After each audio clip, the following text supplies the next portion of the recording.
Nalalaman ko ang mga ginagawa mo, ang iyong mga pagpapakahirap at pagtsatsaga. Alam kong hindi mo kinukonsinti ang masasama. Sinusubok mo ang mga huwad na apostol at napatunayan mong sila'y nagsisinungaling. Alam ko ring matyaga ka, nagtitiis ng maraming hirap, alang-alang sa akin at hindi ka sumuko. Subalit, may isang bagay na ayaw ko sa iyo.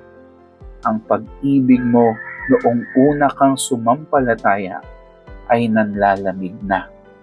Ang Panginoong Hesus ay nagpasulat sa Church ng Ephesians at kita ng Panginoon ang kanilang kasipagan, kanilang ginagawa, pero may isang bagay ang Panginoon na ayaw niya sa church na ito at maaaring kinakausap tayo ng Diyos na yung dati nating pag-ibig noong una tayong sumampalataya ay nanlalamig na.